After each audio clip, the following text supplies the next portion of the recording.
নমস্কার বন্ধুরা, ছবি লাইফস্টাইল চ্যানেলে সবাইকে স্বাগত। আর দেখো, আমি সরস্বতী পূজার দিন কী কী করেছি সেটা তোমাদের সাথে দুদিন আগে শেয়ার করা উচিত ছিল, কিন্তু আমি শেয়ার করতে পারিনি। তার কারণ হচ্ছে আমার একটু অসুবিধা ছিল, তো সেই জন্য তোমাদের সাথে ভিডিওটা শেয়ার করা হলো না। তো একটু দেরি হয়ে গেল সরস্বতী পূজার ভিডিওটা দিতে। তো তোমাদের সাথে আমি এই ভিডিওটা আজকেই শেয়ার করছি। তো তোমরা আজকেই দেখো যে আমি সরস্বতী পূজার দিন কী কী কাজকর্ম করলাম। ঘুমের থেকে উঠে দেখতেই তো পেলে, সবার প্রথমে লেপা মোছা শেষ করলাম, উঠান মুছেছি, ঘর মুছেছি, সব কিছু মুছেছি। আর এখন হচ্ছে এই যে বালতিটা দিয়ে যে মুছেছিলাম সেই বালতিটাকে আমি ধুয়ে নিচ্ছি। তারপরে এখন এই যে কলে পরে দেখো কত বাসন ঢিপ, এই বাসনগুলোকে আমাকে মাজতে হবে, কারণ আমি তো একা। বাড়ির সব কাজ সেরে তারপরে আমাকে ছেলেকে নিয়ে যেতে হবে পূজায়। তো সেই জন্য আমি এখন এই যে গোবর ফেলেছিলাম সেই গামলাটাকেও ধুয়ে নিচ্ছি। দেখো কত গোবর টোবর লেগে আছে, তার কারণ এটা দিয়েই উঠানটাকে মুছা হয়েছিল। আর এদিকে বর্মশাই তো টুই টুই করছে, ওই যে দেখো কোথার থেকে ঘুরু ঘুরু করে চলে আসলো সকালবেলা সকালে। ছেলে মানুষের আর কি, ছেলে মানুষের তো বাধা কাজ, ওদের বাড়ির কাজ না করলেও কোনো ব্যাপার না, তো মেয়েদের তো করতেই হবে। তো চলো, আমি এই যে গামলাটাকে কি সুন্দর করে ধুয়ে নিলাম, দেখতেই পাচ্ছ।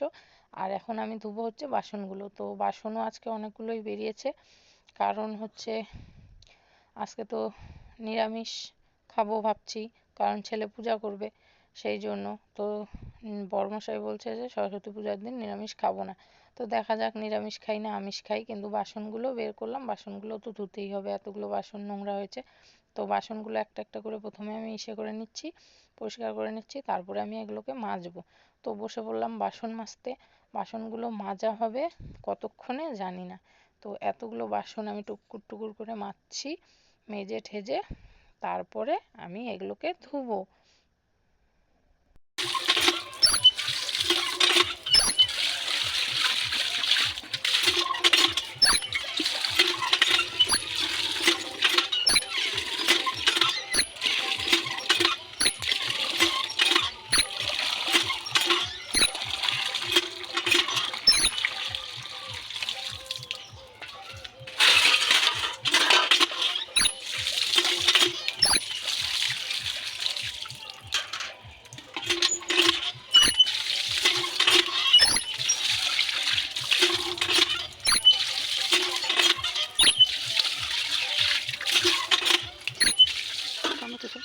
হ্যাঁ, এক টুকরা হলদি হলে হয়ে যাবে, ও উঠাবে।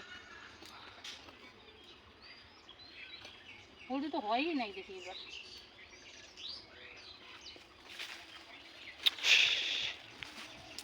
ওই হলদি পাই না খুঁজে।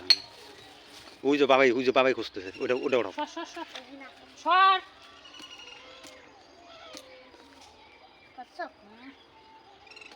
হলদি হয় না এবার বলো। হলদি উঠিয়ে নিয়ে আসলাম, ছেলে স্নান করবে সেই জন্য। তো হলদি ছেঁচছি, আমি হলদি বাটা দিয়ে ছেলে স্নান করবে। তো আমাদের সময় তো আমরা নিজেরাই বাটতাম, কিন্তু এখন ছেলের জন্য আমি হলদি বেটে দিচ্ছি, কারণ ছেলে পারবে না। আর ছেলে তো ছোট, তো নষ্ট ফষ্ট করে ফেলে দেবে, সেজন্য আমি বেটে দিচ্ছি। বেটে তারপরে ওকে স্নান করাবো, করিয়ে নিয়ে যাব স্কুলে। সরস্বতী পূজার দিন হলদি বাটা দিয়ে স্নান করতে হয়, এটা নিয়ম। জানি না সত্যি না মিথ্যে, কিন্তু আমরা তো করেছি। আর এদিকে ছেলে স্নান হয়ে গেছে, ছেলে বলছে উপাস থাকবো না, সেই জন্য ওকে একটা ফল দিলাম, ও ফলটা খাচ্ছে। আর এদিকে আমি রেডি হয়ে নিয়েছি। তো বাচ্চা মানুষ ফল খেয়ে পূজা করলে কিছুই হবে না। তো চলো, আমি রেডি হয়ে নিয়েছি। আর এই দেখো আমি কিসে করে যাব, এই সাইকেলটা নিয়ে এখন ছেলেকে নিয়ে চলে যাব স্কুলে। তো স্কুলে চলে আসলাম, স্কুলে এসে দেখছি পূজার এখনো কিছুই হয়নি। তো অন্যান্য মাগুলো দেখি ফল টল কাটছে, তো আমাকে বলছে কাটো তো একটু ফলগুলো, সেই জন্য আমিও বসে পড়লাম। তো পূজার কাজ করতে কার না ভালো লাগে, বাড়ির কাজ তো আমরা করি সব সময়, তো পূজার কাজ করার সেটাই মজাটাই আলাদা। সেই জন্য বসে পড়লাম ফল কাটতে। আর এদিকে সবাই দেখো পূজার কাজ করছে, পূজার জোগাড় করছে, তো খুব ভালোই লাগছে। তো এই বছর ওর স্কুলে প্রথম নিয়ে আসলাম ওকে। এর আগের বছরও পুজো হয়েছিল, কিন্তু ওকে নিয়ে আমি স্কুলে আসিনি। তো এই বছর আসলাম, কারণ এই বছর ও ভালোই বুঝে। আর এদিকে স্কুলে সবাই সুন্দর করে শাড়ি পরেছে, বাচ্চাগুলো এত সুন্দর লাগছে কি বলবো। ঠাকুরটাও খুব সুন্দর ছিল, পুরোহিত মশাই এদিকে পুজো শুরু করে দিয়েছে। আর বাচ্চাগুলো দেখো কি সুন্দর বসে পড়েছে অঞ্জলি করার জন্য। তো অঞ্জলি দেবে সবাই, তার মাঝখানে আমিও বসে পড়েছি। এত সুন্দর সরস্বতী পূজার অঞ্জলি অনেক বছর পর দিচ্ছি, তো মনটা তো খুব খুশি হয়ে গেল। তো চলো আমি এখন পূজা টুজা করে চলে যাব সোজা বাড়ি। অনেক বেলা হয়ে যাচ্ছে, বাড়ি গিয়ে তো রান্না করতে হবে। এদিকে চলে আসলাম বাড়ি, কপালে দিয়ে দিচ্ছি ফোঁটা, দেখতেই পাচ্ছ খুব সুন্দর লাগছে। আমার কাছে তো খুব সুন্দর লাগছে, অঞ্জলির ফোঁটা দিলাম এত বছর পর, সরস্বতী পূজা তাও আবার। তো ভিডিওটা আমি এখানেই শেষ করছি, ভালো থেকো সুস্থ থেকো।